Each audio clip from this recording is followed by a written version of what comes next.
天寶元年，清道光10年，17歲的日本佐賀藩第10代藩主郭島執政，從江戶出發去領地上任。隊伍剛走到品川宿，就被一群人攔住了，不是刺客，也不是強盜，而是賣醬油和味噌的商人。他們舉着欠條在隊伍後面討債，表高35萬石的佐賀藩，只從蛋糕看，在江戶時代真稱得上是頂級豪強了。然而現在，他們真的付不起這一路上的日用花費。但與此同時，在一個蛋糕為零的藩裡，普通武士都住着堪比5000石起本的豪宅，藩主府裡更是傭人成群，生活奢侈到了連幕府的巡查使都看不下去。今天我們就來聊聊蛋糕這個東西，在和平的江戶時代還能不能衡量一個藩的實力？我可以直接告訴你們省流答案，是基本不能。司馬遷在《貨殖列傳》裡說：“天下熙熙，皆為利來；天下攘攘，皆為利往。”這話放在江戶時代日本的300多個藩的身上也很精準。那就讓我們用江戶中後期最富裕的幾個藩作為例子，看看和平時代大名要賺大錢都是通過哪些資源。這裡是花散裡，喜歡這樣的內容別忘了先點讚訂閱喲。先來看看薩摩藩，不過薩摩藩其實有很長的一段時間都是最窮的大名之一。這得從一個數字遊戲講起，薩摩藩的表高是77萬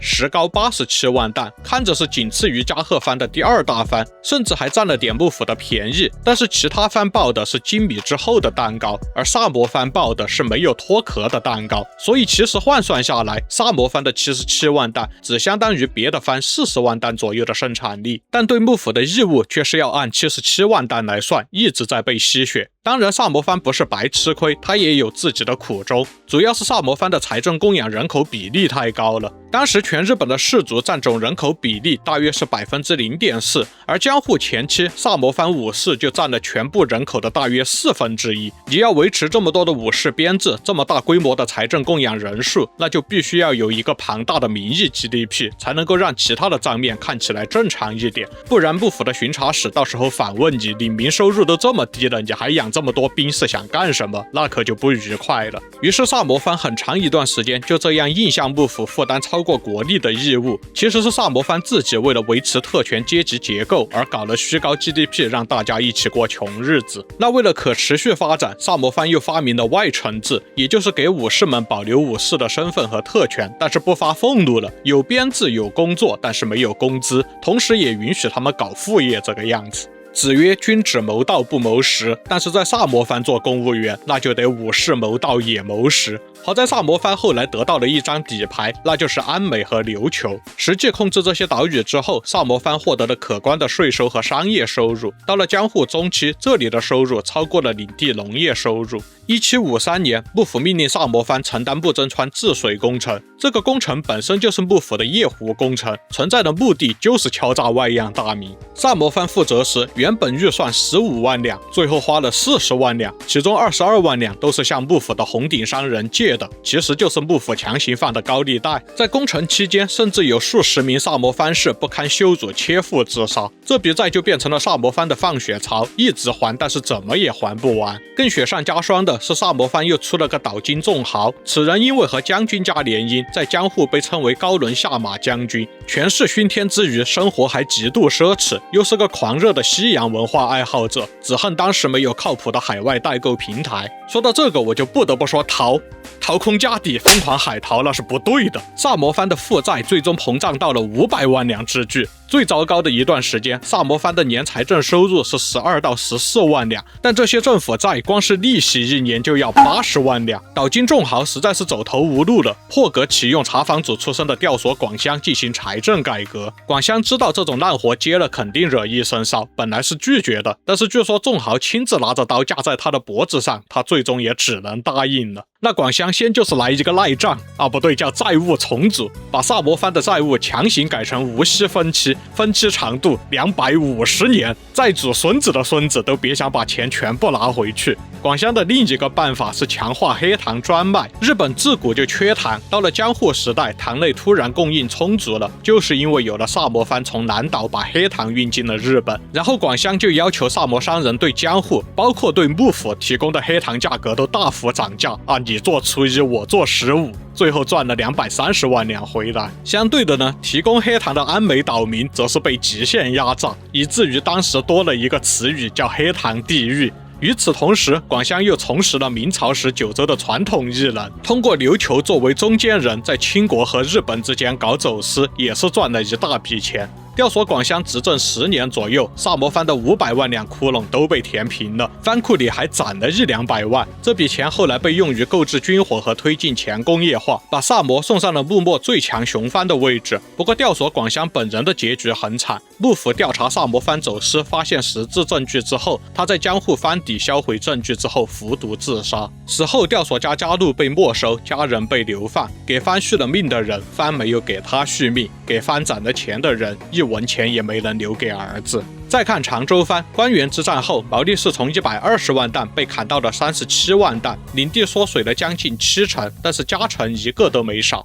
如果一家公司的營收砍了70%，員工卻照樣拿那麼多工資，正常來說，董事會肯定會當場掀桌。但是毛利氏做了一件聰明的事情，把被裁掉的舊藩士全部投入到新田開發。結果這幫人不僅沒有武士包袱，反而還很爭氣。到了幕末，已經深深把長州藩的石膏給種到了100萬石，表膏只有37萬石，也就只有37萬石所對應的義務。即使要花些錢疏通和安撫幕府，對這些事睜一隻眼閉一隻眼，但是這麼多免稅收入，就讓長州藩成為了非常富裕的諸侯。類似種田致富的還有東北的弘前藩，表膏10萬石，種田種到了石膏29萬石。不過弘前藩沒能崛起，因為江戶時代東北發生饑荒太頻繁了，弘前藩豐年存的糧食全部都用來栽年填窟窿了，也就混了個餓不死。但是弘前藩的農民在東北這些大名中算是命很好的了。長州藩也不只會種地，米、紙、鹽、蠟在江戶時代被稱為防長四白。毛利家給這4種特產品做起了規模化生產，又重點開發了下關港作為出口樞紐，商業上也積攢了不少財富。當然，錢賺的夠不夠，主要還是要看花錢方面的需求。長州藩野心巨大，消耗極高，到了江戶後期也撐不住了。13代藩主毛利近親破格提拔中級武士村田清豐搞財政改革，村田搞了個超級債務重組，強迫債權人接受政府和領主將欠他們的債以僅僅3%的利息分37年還清。同時也發放37年的無息或者低息貸款給政府看好的商人，然後長州藩又開始在下關收海峽通行費，商人和銀行業者不服也沒有辦法，人家有武士刀嘛。這條一邊割韭菜一邊養韭菜的改革路線，後來被周部政之助等人繼承發揚。到了幕末，長州藩已經號稱實際擁有200萬石的實力。據說高山靜坐搞騎兵隊時，富裕到放話說長州有的是錢，根本花不完。再然後，視頻開頭那個窮到出不起路費的佐賀藩主郭島執政，後來他把佐賀藩打造成了當時最富裕的藩之一。在17歲的執政回去繼承佐賀藩時，他面對35萬的蛋糕裡，光是發俸祿就要花30萬石的窘境。再加上9代藩主也是個不靠譜的，受了將軍德川家齊奢靡之風的影響，跟着燒錢。最後他就是因為太不靠譜了，被上下一起逼迫他退位隱居，郭島執政才如此年輕就成為了大名。那剛成為大名就被一群人追着要債，還真還不起。這段經歷對於一個17歲的少年來說，堪稱社會的毒打，使得他的執政路線中心一直都是搞錢，還是他媽的搞錢。他先提拔了古賀古堂做戰略諮詢，古賀古堂出手就是一招精兵簡政，開除了4%的役人，然後再來一手大明傳統功夫之賴賬啊，不多賴也就強制免除了自己80%的債務，傳統功夫以點到為止。那剩下的2成呢？50年分期啊，傳統功夫也要不講武德。那節流做完就該開源了。這裡古賀古堂依然是佐賀藩傳統藝能，有田燒和伊萬里燒。在這個時候，中國已經閉關鎖國到了相當的程度，在歐洲市場上，日本瓷器已經完全取代了中國瓷器的位置，而有田燒就是日本瓷器的代表作之一，在17世紀就已經通過荷蘭東印度公司遠銷歐洲，在中國瓷器還在大量出口的時期，就已經能夠擠進頂級奢侈瓷器之列，甚至在日本購買軍艦時，都有直接用有田燒和伊萬里燒抵充部分款項，這使得佐賀藩把它們作為戰略資源。然後郭島執政時代起，佐賀藩開始搞瓷器貿易2級市場，當時用的名詞和現在不同，所以我直接用現在的說法來解釋，就是以瓷器貿易的利潤做擔保，向大阪富商發行特殊國債。你問為什麼不發給本地人和江戶人？他不是剛剛才賴了人家的債嗎？誰敢買呀？總之，這項特殊國債每年帶來了超過10萬兩的利息收入。賺到錢之後，執政又看好了幕末混亂的時局，開始大搞軍工產業。1850年，佐賀藩建成了日本第一座實用反射爐。1851年，鑄出了日本第一門鐵製大炮，又造了日本第一艘蒸汽船“臨風丸”。幾年之後，亂世果然降臨，黑船來航使得幕府急着擴軍，而花費最多預算的大型海防炮台訂單幾乎全部被佐賀藩接了。也因為這獨一份的軍工產業，幕府和新政府都不願意和佐賀藩徹底撕破臉，使得郭島執政左右逢源，兩頭的錢都賺，兩頭都不得罪，被稱為肥錢妖怪。最後拖到了戊辰戰爭大局已定之後，佐賀藩才表態加入新政府。德川慶喜後來回憶說，那是個狡猾的家伙，好處都讓他占了。最後也是最富裕的豪藩，就是蛋糕只有0的松前藩。对，你沒有看錯，松前藩的蛋糕是0。在稻米品種尚未改良的年代，北海道根本種不了水稻，但是松前氏從豐臣時代起就被當作大名看待，這個身份被江戶幕府直接沿用。於是幕府登記中，松前藩蛋糕是0擔，視同1萬擔大名。那麼沒有米怎麼給藩士發俸祿呢？答案是發土地和行商特權，稱為商場支行制。松前藩把下邑地劃分成了61個交易區，分配給藩士，藩士每年獲得許可之後備船出航，帶着米、酒、鐵鍋、漆器等生活物資，去和阿伊魯人做以物易物的交易，換回沙金、飛魚子、海豹皮、海獭皮、鹿皮、紅昆布等等北方特產，再轉手賣給日本商人。以日本本土的物價來看的話，松前藩平均的交易毛利潤是10倍上下，而且這份利潤是被松前藩壟斷的。松前藩內部嚴格控制外貿的商業機密洩露。1604年，德川家康還給松前藩發了黑印狀，賦予了他們對阿伊魯人交易的獨占權。而實際上，松前藩的做法更像是殖民掠奪。在交易初期，阿伊魯人用100條乾鮭魚換大約30公斤大米。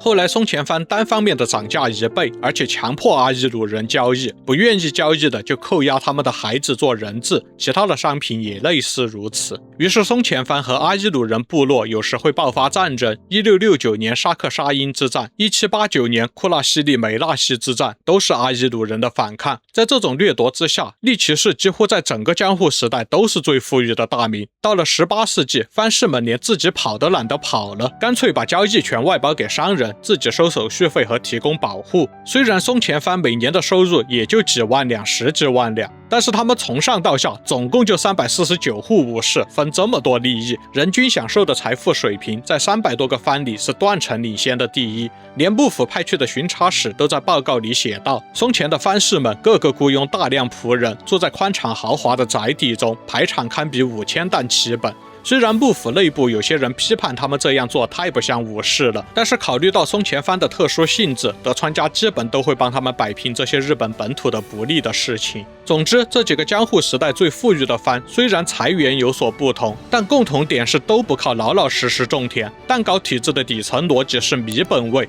默認稻米就是一切財富的衡量標準。但是真正活得好的藩，恰恰是跳出了這個邏輯的藩。他們或是發展了多元產業，或是找到了稻米之外的貿易標的，或是乾脆建立了一套和米完全無關的經濟體系。莊子裡講過一個故事，宋人世代靠不均手之藥在河裡漂洗失眠，有個客人花100斤買了配方獻給吳王，吳軍就靠他贏了和越國的水戰，獻藥的人被封侯敗爵。同一個藥方，有人用來賺洗衣服的辛苦錢，有人用來封侯，此所謂所用之義也。同一片土地，有人只看到能種多少米，有人看到了港口、瓷器、海產和貿易路線。江戶時代如此，現在恐怕也是如此。如果一定要說他們致富的過程還有什麼共同點的話，那就是明搶，這玩意兒確實是來錢最快的。江戶時代如此，現在恐怕也是如此。都看到這兒了，別忘了點讚、訂閱、熱推還有分享呀！我們下期再見。